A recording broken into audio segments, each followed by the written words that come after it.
You stopped answering their calls, maybe 11 months ago, maybe 2 years. The exact number stopped mattering a long time ago.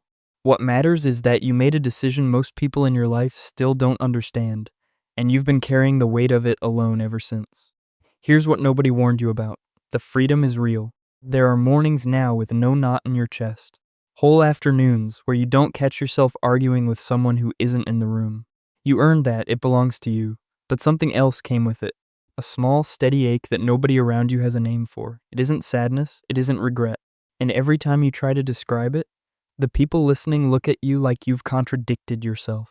You haven't. There is a name for what you're inside. There's a shape to it, a psychology behind it, and a reason it's been almost impossible to explain. Because it's two feelings the world insists cannot live in the same body at the same time. They can. You're proof. And in the next few minutes, you'll finally understand why. The wound underneath this isn't the moment you walked away. The walking away was the end of something, not the beginning. The actual wound is older. It started in 1,000 small moments stretched across years. Moments most people outside the family would have called normal, even nice. But that something in you was tracking the whole time. The way a particular tone made your shoulders tighten before the words even arrived. The way certain holidays began with a quiet sense of bracing. The way you learned, very young, to read the room before you walked into it. You didn't know you were learning. You just thought that was what living in a family felt like. The wound is that you spent the first half of your life adapting to people whose love came with conditions you could never quite name out loud. Sometimes the conditions were obvious. Be successful, be quiet, be useful. More often they were quieter than that. Don't outshine, don't pull away. Don't stop needing them in the particular ways they needed to be needed. You learned the conditions the way a kid learns weather, by living inside it. And underneath all of that adaptation was a smaller, more private wound. The slow realization, somewhere in your 20s or 30s, that the love you had been working so hard for wasn't going to arrive in the shape you actually needed. It was going to keep arriving in the shape it had always arrived in. And no amount of being a better daughter, a better son, a better sibling was going to change that. That recognition is the real injury, not the cutting off. The thing the cutting off was finally responding to. And it's the recognition that the people watching you from outside still can't quite see. What the people watching see is someone who made a hard choice and should now be acting like someone who made a hard choice. They see the silence at family gatherings where your name used to be said, the empty chair, the carefully edited story your relatives tell about why you aren't there. And they read the absence the way absence usually gets read, as a problem with the person who left. So a soft theory begins to circulate. Maybe you've been brainwashed by a partner. Maybe you got swept up in some online movement that taught you to label ordinary family friction as something worse. Maybe you're punishing them for a misunderstanding that could be fixed if you just pick up the phone. Each of those theories assumes the same thing underneath, that the family is essentially fine, and you are the one who has gone strange. It comforts them to believe this. If you're the problem, nothing larger has to be examined. Sitting next to that is a colder reading. Some people decide you must be heartless. That no one cuts off their own blood unless something is missing in them. The casual cruelty of this framing rarely gets named out loud, but you've felt it in glances at weddings and small comments at work.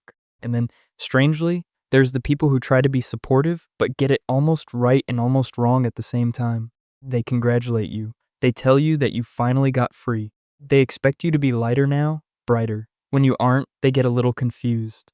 None of them, friend or critic, has the language for the actual shape of what you're inside. What's actually happening inside you is a kind of grief the culture doesn't have a name for. You are mourning a living person, sometimes more than one. They are not dead. They are reachable. They have phones in their pockets that could ring at any moment, and they don't ring because you have asked them not to, or they haven't, and you've stopped answering. Either way, the people you are grieving are still in the world. They just aren't in yours. Psychologists call this disenfranchised grief. In plain words, it's the mourning a person has to do alone, because the world doesn't recognize the loss as real. When someone dies, casseroles arrive. People sit with you. When you cut off a parent, a sibling, a whole family system, none of that happens. You are expected to be either celebrating or apologizing. There is no third room. You live in the third room, and inside that room, your nervous system, which spent years braced against a particular kind of contact, doesn't immediately know what to do with the quiet. It stays ready. It half expects the phone to ring with the old voice on the other end. It flinches at certain holidays. The body takes a long time to learn that the danger is actually over. So you sit, some evenings, in a peace you've genuinely earned, and a grief the world refuses to acknowledge, and a body that hasn't fully come down yet. All three at once. Of course, you can't explain it to anyone. But there's a shape underneath it you've been quietly carrying. And once you can see the shape, the contradiction stops feeling like a contradiction at all. What you've been carrying is not a contradiction. It's a more honest map of love than most people will ever draw in their lives. To miss someone and still know you cannot be near them is one of the harder pieces of emotional knowing a person can hold. It means you've stopped pretending two things have to match. The love you feel for them, or the love-shaped thing you feel for them, is real. The harm of being in contact with them is also real. Most people spend their whole lives trying to collapse those two truths into one, either deciding the person was all bad and the love was an illusion, or deciding the love was real, and therefore the harm must not have mattered. You held both. You're still holding both. That's a kind of maturity the culture barely has language for. There's something else inside this you may not have named yet.